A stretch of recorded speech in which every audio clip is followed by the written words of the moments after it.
Greg and Sandy Drummond live and farm in northeast Nebraska, just outside the town of Craig. But they're rarely in their home. Mostly you'll find them here.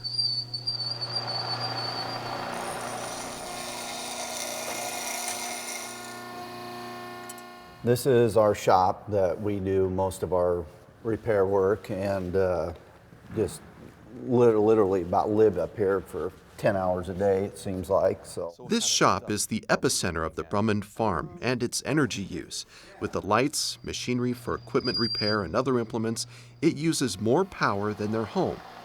In fact, sometimes it is their home. We actually added an office and a kitchen. We don't even have to go back down to the house. We can fully function up here. It's like having your house on top of your shop and everything. It's all that stuff that uses power that you would think of. Oh yeah, is in here. The shop and its high energy needs are why the Brummonds made a recent investment in solar energy. We've got 36 panels down there, and we chose that building. The angle was good for the sun. These panels are capable of supplying 10 kilowatts, enough power for all those lights and machines in the shop. They were put up a few months ago by Graham Christensen, who runs a small business installing solar panels and advocating for green energy. Well, you can see even on today, which is a cloudy day outside, we're still producing 506 watts of energy currently. We'd like to see it more up around that 7 to 12 point. Since we put this up, we've already produced 1.5 megawatt hours on this farm. Christensen grew up on a farm in Burt County, not far from the Brummonds.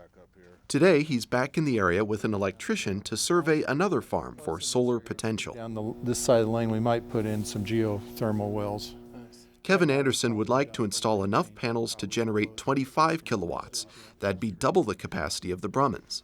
Basically, with 25 kilowatts, it would get soaked up right into these buildings, this grain elevator, all the fans on the grain elevator, the dryer that they have connected there, I believe is electrical, and all the outbuildings around, and then as well as their home. So the energy that the solar panels would produce would just go sucked up right into this area right here. Federal tax credits and government grants are making renewable energy more affordable. Solar is the popular choice for farmers looking to cut energy expenditures. According to a 2013 USDA report on agriculture and energy, 93% of farms that produce renewable energy use solar. Because how many panels would we need for 25? Anderson wants to take advantage of the financial incentives while they're available, but that isn't his only motivation. Seems like as you get a little older, you get a little more concerned about it. A legacy we're leaving our kids and what type of environment they're going to live in. Grandkids, their kids. I think it's the right thing to do. Farmers naturally have a tendency to have a very independent nature. They want to operate as independently as they possibly can. That's the nature of our business and our culture. The first step of that is being able to produce your own energy, actually being your own energy generator. Back on the Brummonds farm, they've got hopes of adding more panels and using less energy from the local utility, which mostly generates power from coal. And I flew over Gillette, Wyoming, which was kind of interesting. That's where a lot of our coal comes from. And to get that perspective of looking over those humongous holes in the ground where the coal is taken out, I was like, wow, I wonder when this is going to run out. U.S. agriculture used around 1,600 trillion BTUs of energy in 2011, enough to power the energy needs for a state like Iowa or South Carolina for a year. Most of that energy is for direct uses, like electricity for buildings or gasoline for tractors. But farms also use a lot of energy in indirect ways. For instance, farmers apply synthetic fertilizers to restore nitrogen in the soil for plants to eat. Those fertilizers are part of the reason crops like corn show big yields every year. But they come from fossil fuels. Most nitrogen fertilizer production comes from natural gas. After fuel for trucks and tractors, fertilizer is the second largest energy input on farms and one of the biggest expenses for farmers.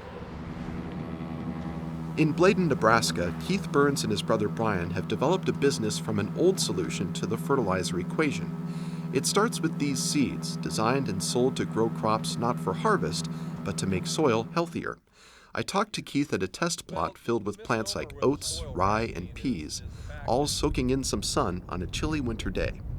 We can produce, anywhere from 100 to 200 pounds of nitrogen from a cover crop if it has sufficient time to grow. Green cover seed supplies seeds and mixes of seed that produce plants for an old practice called planting a winter crop, or cover crop. What are cover crops and why are they called that? Well, cover crops are basically crops that a farmer would plant in between periods of their normal cash cropping. When we have something growing, we're taking that carbon dioxide out of the atmosphere and we're fixing it either into the plant material, which will become organic matter eventually, or more importantly, we're putting that carbon into the soil through the photosynthetic process. That carbon that gets put into the soil is what becomes the immediate food source for all these microorganisms. This is a winter oats, and I pulled up a chunk here just to show you the roots. Those microorganisms are what Brian and Keith want to show off.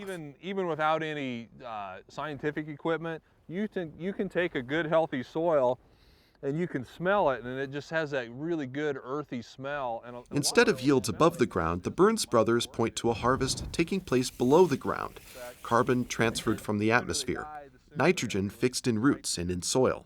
You know, this whole thing right here is very high in nitrogen. When it decomposes in the spring, it'll release quite a bit of nitrogen for my next corn crop. The practice of planting cover crops is growing, but it isn't something new. Farmers were planting cover crops 100 years ago. They would go through there between the corn rows and they'd be planting wheat, or they'd be planting wheat and sweet clover. That was the original no-till cover crop seeder. Now we got away from it because with the advent of cheap commercial fertilizers, with herbicides, with hybrid seeds. With the right cover crops, farmers can grow more fertilizer for themselves. How much can vary. Cover crops are vulnerable to cold and dry weather, and they might not give off all their nutrients right when the new crops need it. There's a lot of petroleum, a lot of oil needed to make any type of fertilizer, and so anytime we don't need it to produce it, we don't need it to haul it, we don't need it to apply it if we can grow it naturally through a cover crop. For Inside Energy, I'm Grant Gerlock.